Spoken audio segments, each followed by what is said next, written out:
All Hit Radio.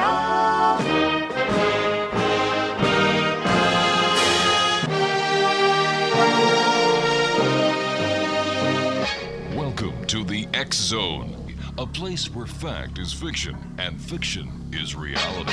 Now, here's your host, Rob McConnell.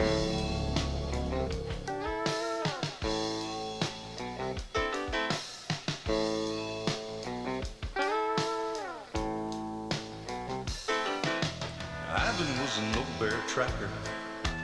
Tom was a man with dreams. And Ernie came along and I wrote the songs about a creature that few's ever seen.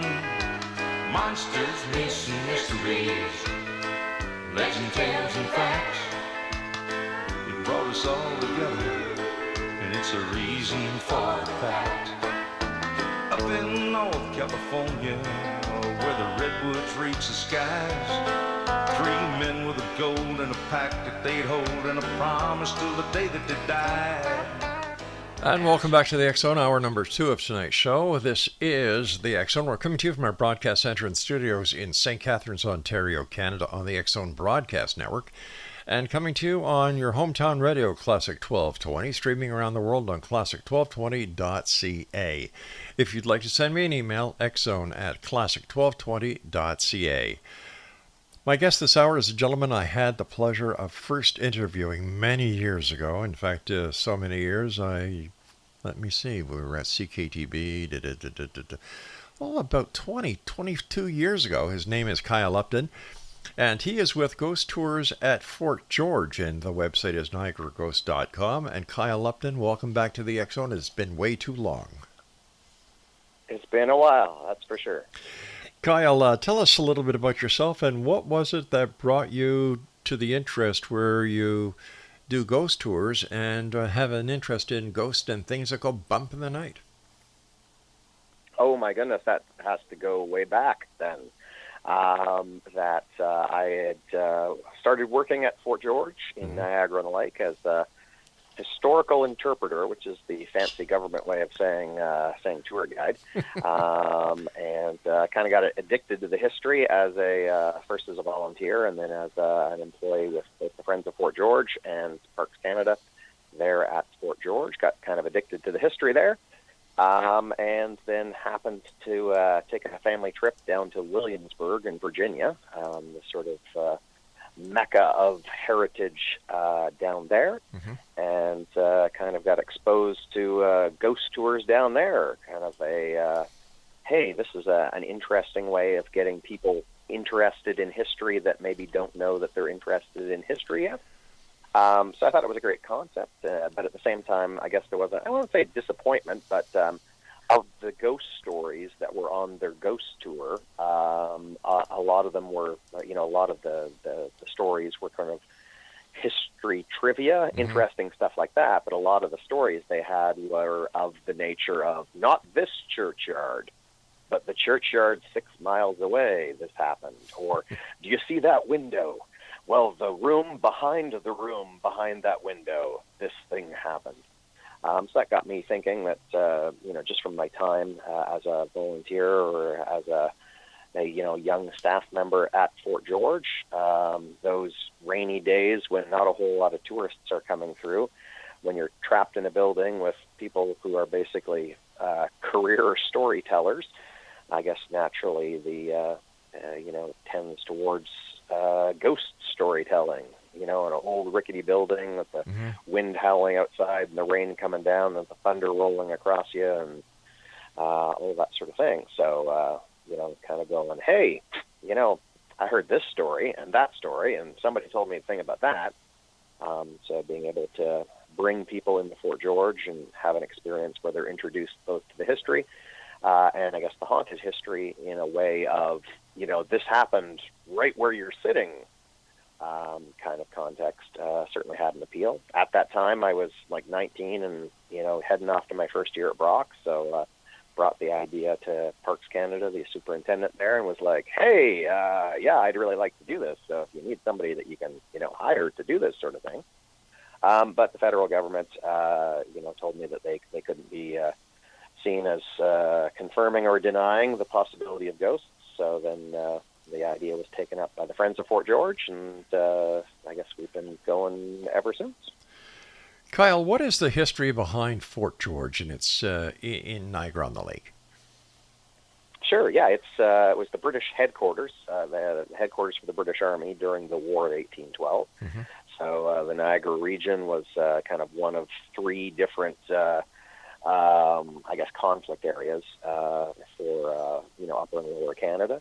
That in 1812, the American government declared war on Great Britain, and Great Britain is like an ocean away, so much more convenient was just marching across the border and pursuing the anti-British conflict with the remaining British colonies here in North America, being Upper and Lower Canada, as well as the remaining colonies out east as well. So it was fought over on a couple occasions. It was headquarters. It was where Isaac Brock was kind of based out of before his unfortunate demise at the Battle of Queenston Heights. And I guess in the context of our ghost tour anyway, that, being a lived-in, unoccupied, British fort and then an American fort, and in the in-between time, being burned down by artillery fire and fought over, not only sort of grabs the, the atmosphere of spooky place, but also has, I guess, the historical context of, people lived here, people died here, people suffered here, people loved and learned, and that sort of marks the place, and presumably is kind of why we've got a fairly active haunted site. Now, how many tour guides are there in the Friends of Fort George and the Ghosts of Fort George? Oh, yeah, in terms of, the ghost tours were kind of run by the Friends of Fort George. So they're the charitable organization that works along with Parks Canada to basically provide, history programming both at Fort George and up at Brock's Monument and the kind of surrounding Niagara area. So we're kind of, a division onto ourselves, I suppose. Right at this point that we've got 4 tour guides for the ghost tour, and then some support staff, our ghost tour ninjas. So those are each of our tours has the tour guide to take care of, I guess, the storytelling and I guess the visitor experience that way. But then we also have support staff, our ninjas that are an extra pair of eyes. So we've got somebody kind of following along the tour, just to troubleshoot any things that can happen. From people going, oh, I forgot to go to the bathroom, can you get me there? Or hey, we really need to leave early because we're a little freaked out. Or I guess the more mundane things of like the door is jammed shut, or hey, now the skunk is like moving towards us along the path. To handle it that way. So right at this point, I think we're looking at a staff of 6-7, all told, and definitely in the need new blood, not to sound vampiric in nature, but it's like I say, it's a challenge to find good people that are willing to work in the dark of an old fort, evenings and weekends. And besides being tour guides, you people are history buffs. You keep our history alive, and I don't know if people thank you for that, but I'd like to thank you for that. Because your tours are educational, they're informative, and they keep history alive. Absolutely. Yeah. That's, I guess, even more so as we see how history tends to rhyme. Maybe it doesn't repeat itself, but it certainly rhymes. And I guess the adage that those that don't study history are doomed to repeat it, becomes a more and more dangerous thing as we, move through time, I suppose. So yeah, we certainly set up the Ghost Tour originally as a history project. I had a certain, background interest in paranormal stuff, but it wasn't really the ghost stuff back then. It's more like kind of the human potential sort of things. So, the Ghost Tour was very much originally set up as a way of tying into, I guess, a general interest in matters of, hey, we're all kind of having a common experience of ultimately we run out of time, and what happens next is a big question for everybody. So they were using that as the leverage, I guess, to get people in the side door of history.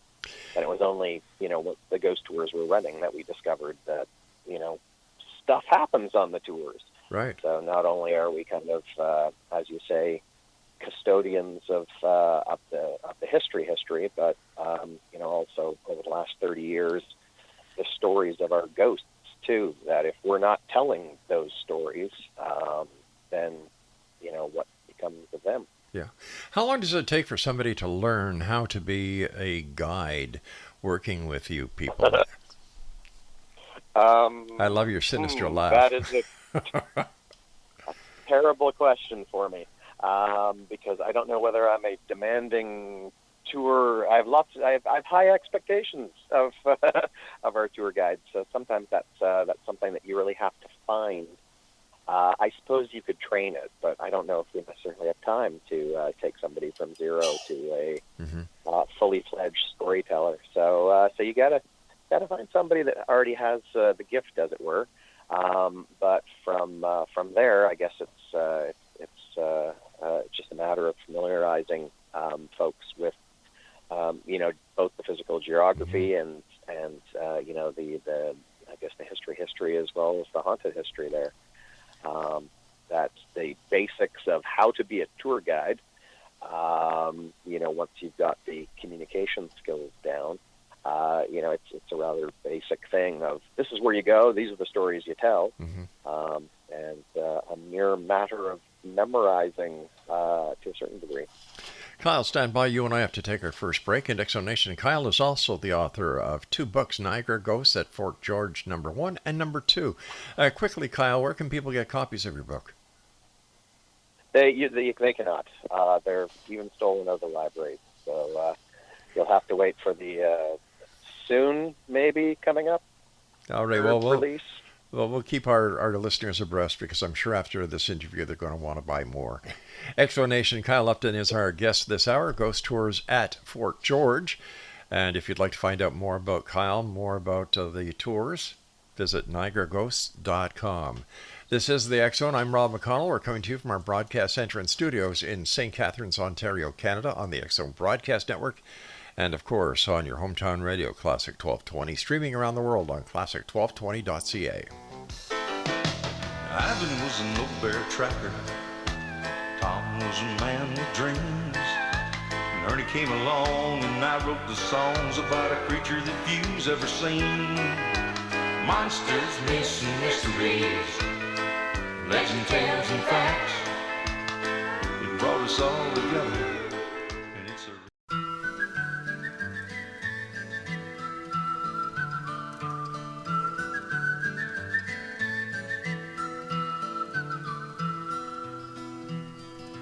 all around old Cape Horn, ships of the line, ships of the morn. Some who wish they'd never been born, they are the ghosts of Cape Horn. Ballerella, riddle-de-rum, with a rim-dim-diddy and a rum-dum-dum. Sailing away at the break of dawn, they are the ghosts of Cape Horn.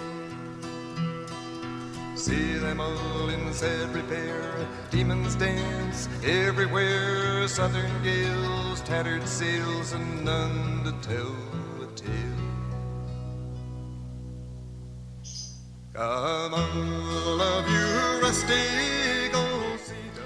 And welcome back, everyone. Kyle Upton is our special guest this hour, Ghost Tours at Fort George. And if you'd like to find out more about Kyle, about the tours, visit niagaraghosts.com. Kyle, when do the tours run? Which days of the week and from what time to what time? Yeah, right now we're just in our early season, so through what's left of May and then I guess June. We're just Sundays through May and June, and then we go to 3 nights a week through July and August. So those are Sunday, Tuesday, and Thursday, all the really convenient nights of the week. Then back to just Sundays in September. And then, of course, around mid-October is when we sort of kick into our Halloween season. And, I think Friday, Saturday, Sundays for like the 3 weekends leading up to Halloween. And then skipping back to the second part of your question, ghost tours run best during the evenings, really. We've had some people ask for daytime tours, and we experimented with welding goggles for a while, but they just really didn't have the same sort of thing. But yeah, 8:30 in the evening at Fort George, and then September we spin it back an hour just because it's really dark by then. Let me ask you a question I'm sure nobody's ever asked you before, Kyle. How haunted is Fort George? Very. Exceptionally. Really? On a scale of, how do you judge that, right? There's an official most haunted, least haunted sort of scale. Niagara on the Lake has been called the most haunted town in Canada, and I believe it. And certainly Fort George, I guess it depends on how you read it, would certainly be one of the most haunted places in that most haunted town. We certainly have, we check all the boxes for the haunted phenomena, from the, kind of the haunted house psychosis type things with bumps and noises you can't explain and motion out of the corner of your eye and cold spots and weird breezes and things like that, through to the apparitional phenomena of I saw something, and that could be I saw, a shadowy shape, or I saw a glowy shape, or I saw something that just seemed absolutely normal other than the context of the clothing, or, I turned around and suddenly that guy I was talking to wasn't there anymore. And then into the psychokinetic phenomena. We take a dip there as well, with people being poked and prodded and clothing being tugged and gloves being pushed off the bench, and even had a tour guide, start the story standing up and ended the story on her back on the sidewalk. Wow! So very few people leave with bruises. So I guess that's a good thing. Although everybody that has left with bruises, they saw that as a very positive, check this out, kind of excitement. So. I don't know if that comes anywhere to answering the question, but yeah, Fort George got it all, I suppose. Have you yourself ever had an experience with the paranormal in Fort George? Absolutely. I don't know if I'd be a very good ghost tour guide if over 30 years I had nothing to show for it. But that was certainly not the case, when I started doing the tours. I volunteered at Fort George for a while, and, I'd heard the stories, and I'd had those, I heard something upstairs that I shouldn't be hearing, or, that something, looking over your shoulder, even though, you're alone in the building. So I'd had kind of creepy sensation experiences during my time at Fort George. And if anybody asked me hey, do you believe in ghosts? I would have definitely answered, yeah, absolutely. But I guess now looking back at, I guess my growth, I guess, as a ghost tour guide, I did discover, kind of into the third year of the tours, that there's a big difference between choosing to believe based on, I'd done the research, I'd heard the stories, I'd talked to the people who, shared the stories.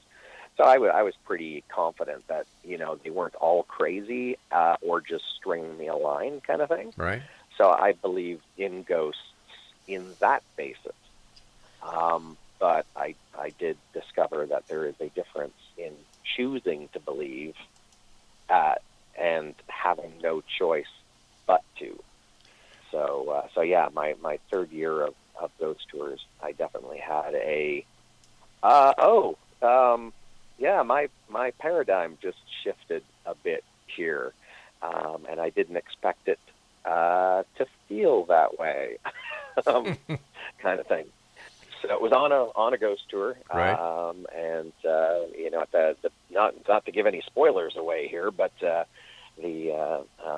back of the fort, that there's a tunnel that goes out to a staircase leading up to a 2-story lookout tower, which is kind of located outside the back walls of the fort, closer to the river end. In the early years of the ghost tour, we didn't really have any good stories about the tunnel, but it didn't matter because taking a group of people, through an old, kind of dark, kind of creepy old fort, and then, putting them into a tunnel where, it's like I can't see my hand in front of my face, where, potentially there's bats, that you just have a lovely, uncomfortable, natural environment that very much hits the spookiness check boxes of a ghost tour. So though we didn't have any, really good stories, it didn't matter because the environment of the tunnel, made up for that. So the group heads down into the darkness, confined space. Maybe the bats are there, maybe they're not. And then the tour guide, takes up a position, at the an alcove at the end of the tunnel. So as the tour guide, I'm looking back the way we came. I'm watching the people kind of shuffling down the tunnel, kind of taking their time, sort of swaying from side to side as they sort of navigate the darkness and the slight unevenness of the stone floors. That particular night, not to get too heavily into, it was a dark and stormy night. Ooh.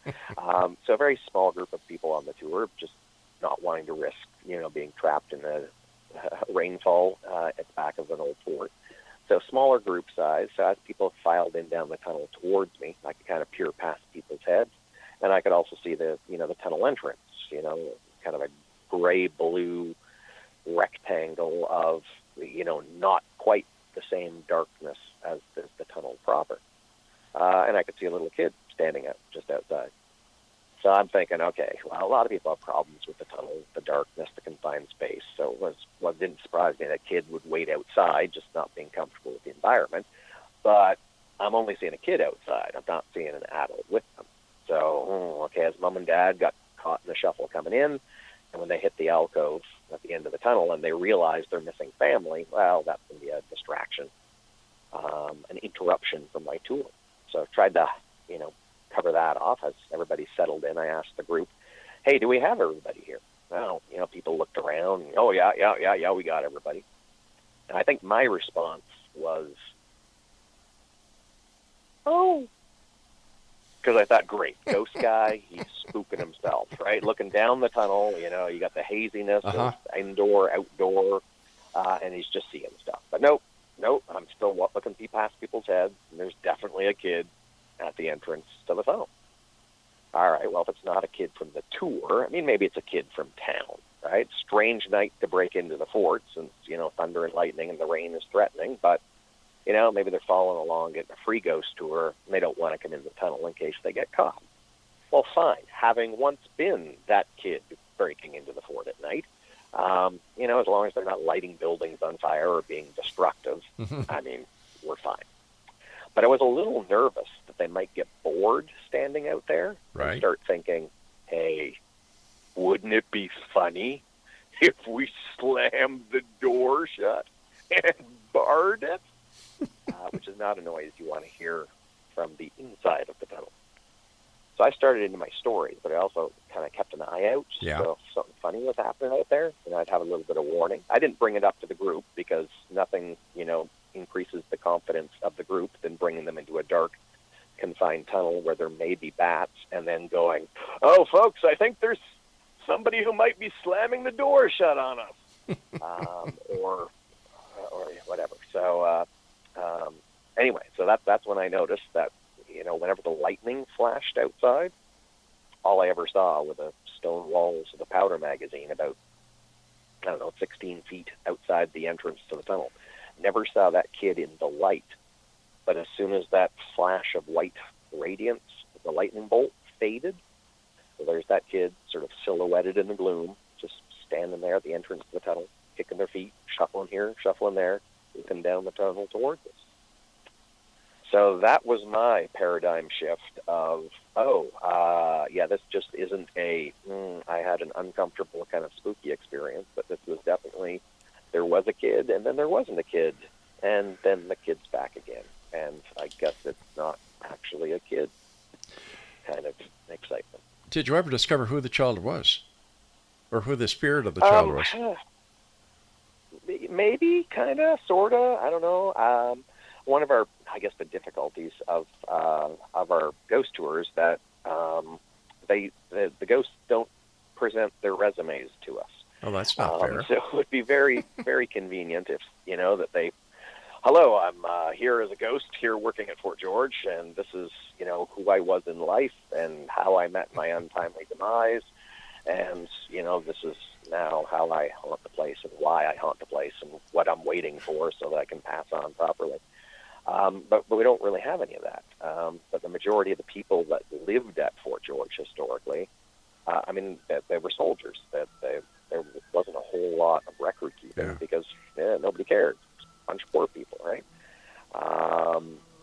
So a lot of our, our ghost stories are piecing together experiences of people today and then trying to track it back. So we have some indications, basically come from psychics and other high history connections. Kyle, I hate to do this to you, but I've got to take my break. Please stand by. Exonation. Kyle Upton is my very special guest. Ghost tours at Fort George. And for information on the tours, information on Kyle, please visit niagaraghosts.com. It's a great tour. It's a great location, and it's in Canada's most haunted town, the town of Niagara on the Lake, Ontario, just minutes away from St. Catharines. And we'll be back on the other side with Kyle. Don't go away. The bright Southern Cross, you were rounding the horn in the eye.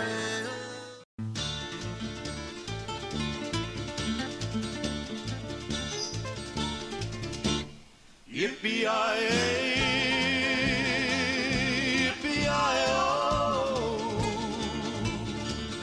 ghost riders in the sky.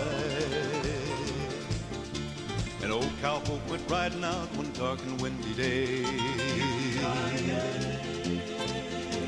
Upon a ridge he rested as he went along his way, when all at once a mighty bunch of red-eyed cows he saw plowing through the ragged skies,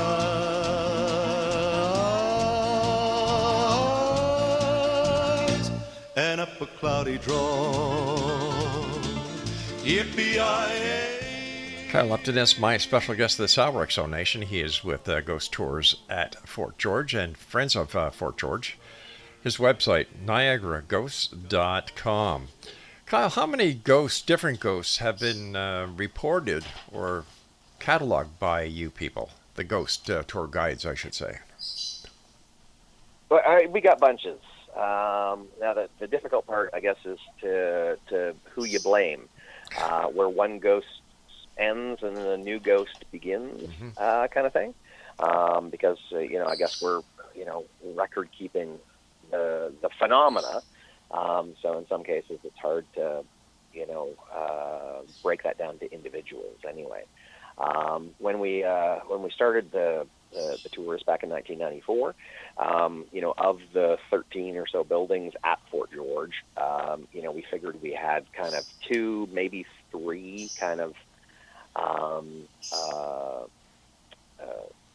my brain suddenly just paused there. Hot spots, anyway, where, there seemed to be a real focus of activity. But then it almost seemed that in the early years of the tour that each year there was almost like a new area that opened up. Second year of the tours, the cottage, which up until that point we really didn't have any stories at all. Suddenly, there seemed to be, similar experiences coming out of that place. And, now 30 years later, it's kind of like there's 2 buildings at Fort George where I would say, we don't really have a whole lot of stories coming out of there. But, going from 2 buildings, haunted buildings, to 11 haunted buildings, I think is kind of a curious kind of thing. Certainly, some of the phenomena we seem to be able to focus in on actual individuals. Maybe not individual beings, I suppose, but certainly very specificity of locale, I suppose. So our Blockhouse 1, kind of the first big gray building that you pass, that there's we call him the Watcher, sort of a kind of a negative, kind of aggressive presence in one of the windows there. We've got sort of a male ghost, which the staff jokingly named Irving. So the name is literally just pull a name out of a hat kind of thing. But the male presence of the upper level of the main living quarter, Blockhouse number 2, is Irving. Although at the same time, since people have reported multiple male presences, like at the same time, like, yeah, there were 3 guys kind of lounging over there by that back bed listening to the tour.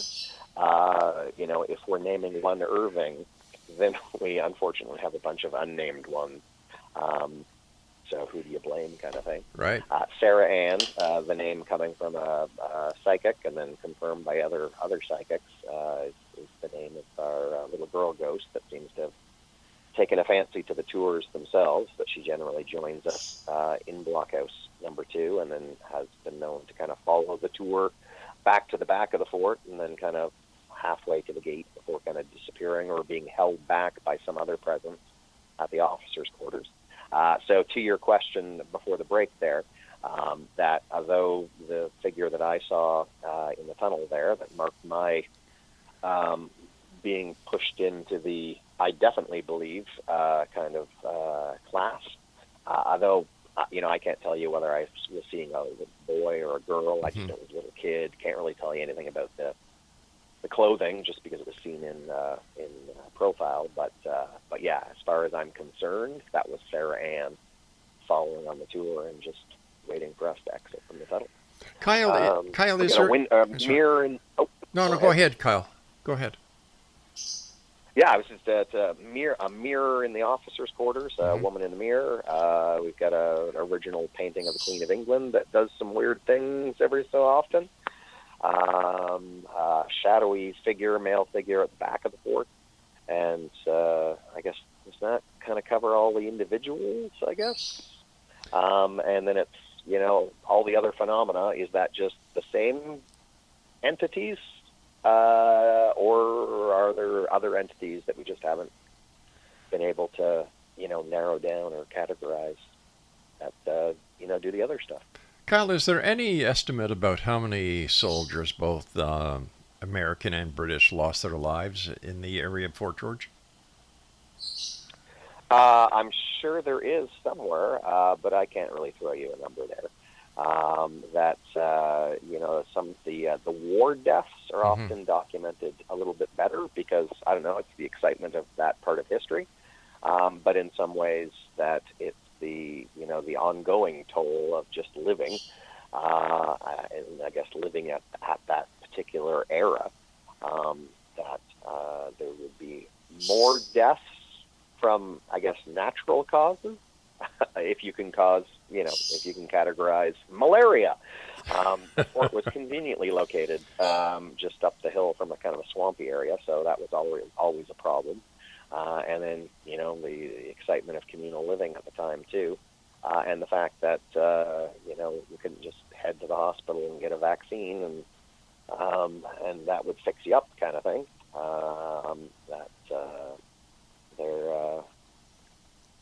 I don't know where I was going with that. So I don't have a number, Rob, but we kind of feel that the lived-in part of Fort George is a component to why it is so haunted. That there were so many lives that went through there, right? And whether it's the energy of just the living experiences that kind of sink into the earth and leave a mark that we can pick up on years later, decades later, centuries later. That's kind of my feeling. Less so that you need a violent, gruesome death in order to make a ghost. I suppose that doesn't help. It helps, and it certainly makes the story better, I suppose. but I'm not really sure if that's always necessarily the case. On the tours, Kyle, do people who take the tours report hearing music from that era? Do they report smelling, cooking? Do they report hearing giggling? Or is there anything? Yes, all of the above. Really? Eh? Yeah, that I mean, like olfactory. I mean, our olfactory senses, trigger a lot of memory. Mm-hmm. So, but it's really hard to quantify, right? Because how do you describe what you're smelling, kind of thing, right? And there are natural smells that kind of simmer at the fort too, which is a really weird way to say things. But it's harder to track down and go, I can definitively say that there was no smell that these people should be smelling. But we've had all of those cases, both amongst visitors to the fort, and in some cases, we can kind of go, oh, you're smelling lemon, or you're saying that you're smelling like dish detergent here at the back of the fort. Okay, well, we got a pile of weeds here, and if there's lemon balm and the wind's going the right way, then that's maybe what you're picking up on. Or they were using the fires in the officers' quarters, the officers' kitchens, and maybe you're getting a whiff of that. But and other times it's like, I was standing beside you and I was not smelling the tobacco smell. So maybe it is a non-real kind of experience. Our ghost tour ninjas trapped behind a building, listening to music coming out of a locked and alarmed officers' quarters. Unreal. Although sometimes people are reporting it, and just the way the wind blows, that you can sometimes get either the music from the marina across the border, across the river, sometimes wafts towards us. Oh, right. And sometimes sound bounces around funny in the fort too. Has there ever been a time when a new tour guide on his first guided tour has been subjected to the paranormal and he's just quit, never seen again, never come back, and says, Kyle, salut, goodbye, I'm going, au revoir? Not so much. We haven't had that happen with tour guides or any of our staff, but I think to a certain extent that we, when we're hiring people, we try to make sure that it's, some people are kind of the idea that, okay, well, this is entertainment, right? Because for most of us, the whole concept of ghosts is in the context of fiction, right? That ghosts are in movies, and ghosts are TVs, and ghosts in books, but ghosts are not real. When we bring people on as staff, that we're very clear in that, there's stuff that happens at Fort George, and you kind of need to prepare for that. And if you're not willing to be prepared for that, maybe you shouldn't be here. Also, we pull a lot of our staff from existing Fort George employees, so they already have kind of a certain familiarity there. Right. But I have relatives who, hey, come on out on the tour. Kyle's doing a tour. You definitely kind of come out to support the family. Thanks, Kyle. We really enjoyed the tour, and we will not be coming back ever again. Thank you. I guess in a similar fashion, there does seem to be that when we have new people into the fort, it does seem that the ghosts seem to pay a little more attention to the newbies than to the old familiar folk, perhaps. And it is always a joy when they seem to take an interest to when you've got that person on the tour that, they didn't come on the tour. They're coming on the tour because their boyfriend, girlfriend, husband, family is coming on the tour. And they are definitely in the, I know what's really going on here. There's no such thing as ghosts. These guys are, just feeding us a line to take our money, and, they're crazy. And any of the stories of the people that they talk about that shared their stories, they were all crazy, and I'm 17 years old and I know everything, kind of thing. So it's really a joy when it seems that the ghosts go, hey, that one over there, we gotta knock them down a notch or so. So, All right, Kyle, you and I have to take our... I'm sorry, we've got to take our final break, my friend, so please stand by. Exo Nation, Kyle Upton is our special guest, and if you want to come to Niagara, It's a great place. We have great tourism. We have great amusements. We have great historical sites. Niagara is very rich in history. And one of the prime examples of that, if not the prime example, is what Kyle and his group do at Fort George. Fascinating history, true history, and Kyle and his people will give you the history lesson that you can only get at Fort George. For more information, visit Ghost Tours at Fort George. Visit at www.niagaraghost.com, and we'll be back as we wrap up tonight's show here in the X Zone with yours truly, Rob McConnell, from our broadcast center and studios in St. Catharines, Ontario, Canada, on your hometown Classic 1220, I should say, and streaming classic1220.ca. Don't go away.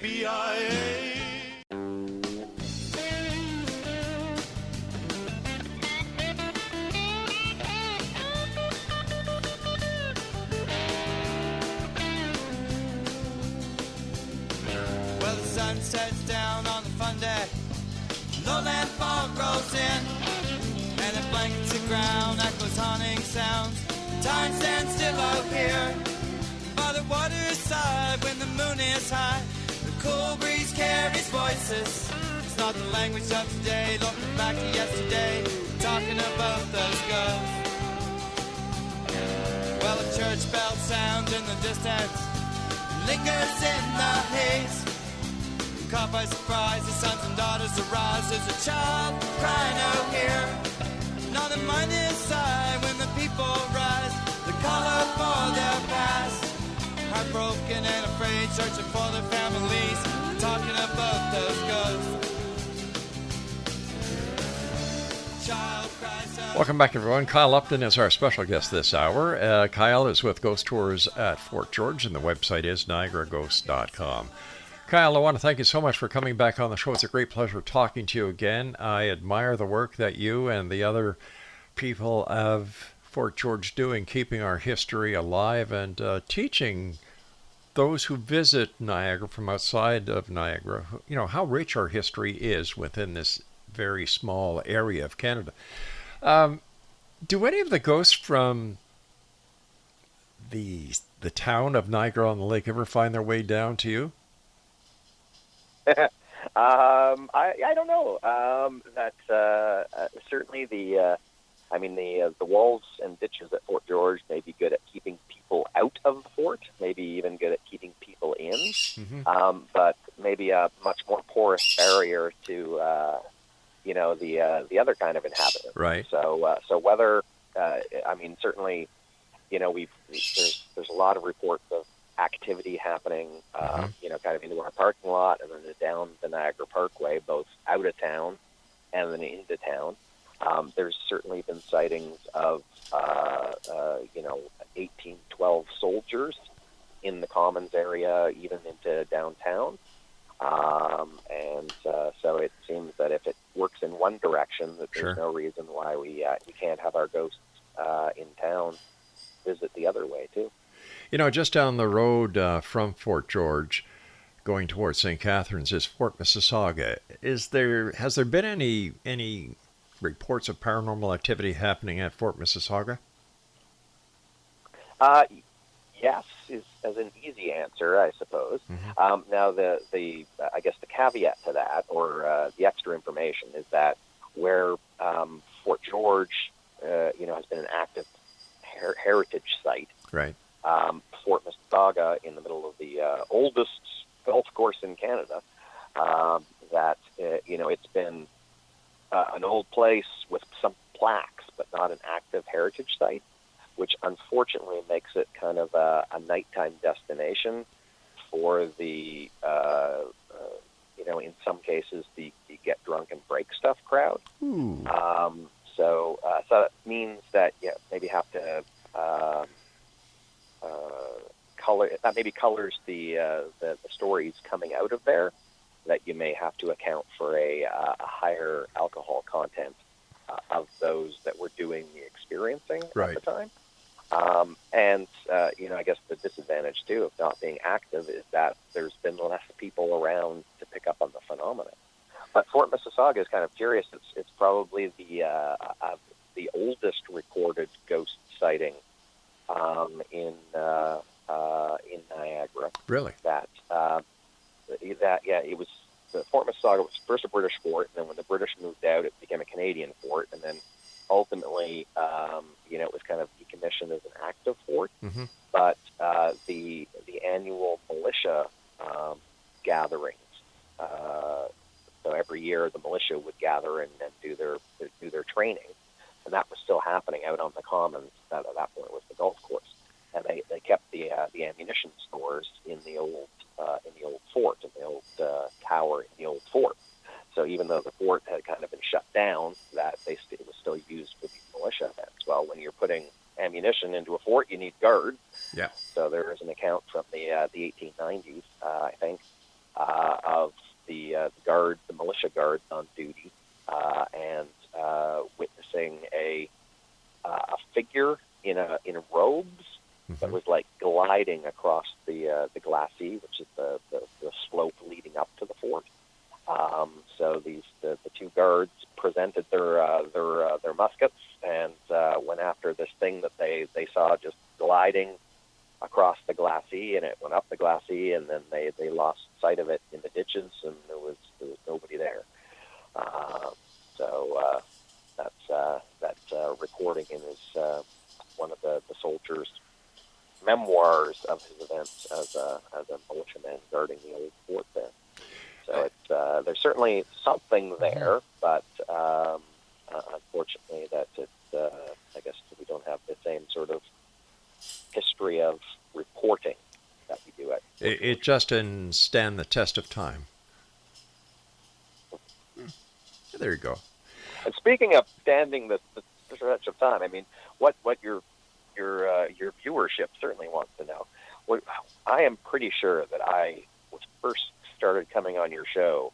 That must have been not too long after starting the Ghost Tour, and I was like 19, 20 back then.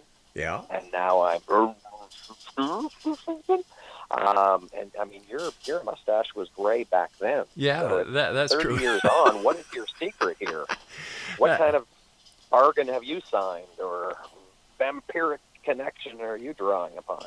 Jack Daniels. That's the secret. No, Gotcha. we've been doing the show now. We've been doing the show now for 35 years, Kyle. Yeah. Yeah. Well, congratulations. Thank you, sir. Or sympathies, I guess, depending on No, how you view it. it is definitely But, congratulations, because I've had the opportunity of speaking to the most interesting people in the world, and whether they're just a person who's had an experience, or whether it's somebody like, let me see, Eric Von Doniken, or even Edgar Mitchell and Neil Armstrong. Everybody has a story to tell. And what I've learned over 35 years is nothing is impossible, number one. Number two, the power of belief is the strongest power in the universe. And that's it. That's the secret. Well, I appreciate you bringing us out on certainly my journey, and I remember crammed into a booth at I want to say 610. That's right, 610 CKTB. Yeah. Around a table. Yeah. At restaurants here and there. I want to say, did you host from Fort George at one point? I seem to remember touring you through. Yes, But, and in fact, do you remember when we had Don Fraser from the St. Catharines Standard spend a night in Fort George? Oh, that's right. That's right. That's why we were touring you through, and then he stayed over. And The he whole got out Blair early. Witch kind of connection. And he left early because he kind of got spooked out. Yeah. I think that he thought that one of the Fort George staff was pranking him, but the staff had gone home. Yeah. Oh my Lord, we've done remotes from the Flying Saucer restaurant. We've done remotes from the Double. All of the Purple Onion, the Lighthouse restaurant. We've done remotes from all over Ontario and Canada and the United States since we left CKTB, and we went with the Talkstar Radio Network, and we were there for 12 years. And it's just amazing. And I'll be honest with you, Kyle, I started out as a skeptic, but After all these years and talking to people and hearing their experiences and how they parallel all the experiences, whether it's near-death experience, out-of-body experience, ghost, flying saucers, you name it, Sasquatch, lake monsters, ghost ships, whatever. There has to be something to it. And am I a skeptic anymore? I'm not a skeptic. I want to believe. But I'd like to see the evidence for myself. But I certainly don't poo-poo whatever anybody says they saw, they heard, or they felt. Yeah, there is more to this world than the science can explain, I think, is the quote from Hamlet. That's right. It's certainly something that we see as the context of the ghost tour, that there are those people that are coming because they're coming for the ghosts. And there's those people that are coming for the history. Mm-hmm. But the majority of the people that are coming, they're coming because they're dragged along by the people that are coming for the ghosts or coming for the history. There are definitely the crossed-arm skeptics that, even if, literally something, bit their nose off, they'd still be like, nope, didn't see anything because they've already made up their minds. And then there's those folks that have definitely made up their minds the other way that, they will see a ghost in every corner. But then there's the middle ground there, and I think most people are kind of curious, if maybe not expecting anything, but are certainly curious. But once again, that goes back to what I was saying about the power of belief. If that person believes they see 3 or 4 ghosts in the corner, that's because they believe it. And who are we to say that they're not seeing 3 or 4 ghosts in the corner? You know what I mean? That's not their experience, yeah. Yeah. Kyle, let our listeners know how they can find out more about you, the Friends of Fort George, and of course, when and where they can buy tickets. Hey, we're the world wonder of online ticketing. So you can just, from the comfort of your living room, NiagaraGhosts.com will get you to the Ghost Tour website. And you can also get to friendsoffortgeorge.ca. That'll get you to the Friends site, so you can access the Ghost Tour tickets from either of those places. And if you're on the Friends site, you can check out the other special events that are happening at Fort George. We only share the history in the evening hours, but the fort is now open 7 days a week during the day, so you can come through the place and learn the history when the lights are still on, and then get a experience the different atmosphere of Fort George once the sun has set. Kyle, as always, a great pleasure talking to you. Please, my very best to all the other members of your group that take our visitors to Niagara through the ghost tours. And thanks very much for keeping Canadian history alive, Kyle. Thanks for having us out, Rob. Hey, listen, we'll have to have you guys back again. It's always a pleasure. And Exo Nation, if you'd like to make a day trip from Toronto or anywhere within the listening area of your hometown radio, Classic 1220, here in St. Catharines, it's a great trip. You'll have a great time, super people, and all you need to do is go to NiagaraGhosts.com to get all the information. Kyle Upton, thanks very much, my friend. Take care. Thank you. Exo Nation, I'll be back tomorrow night once again we cross the time-space continuum to this place that I call the X Zone. It's a place where people dare to believe and dare to be heard. It's a place where fact is fiction and fiction is reality, and we come to you Monday through Friday from 10 p.m. Eastern until midnight, right here from the studios of the X Zone Broadcast Network and on your hometown radio, classic1220.ca, streamed at classic1220.ca. So until tomorrow night, always remember, my friends, always keep your eyes to the sky and your heart to the light. Good night, everyone.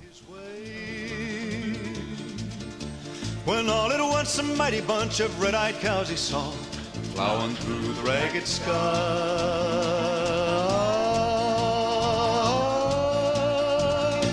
and up a cloudy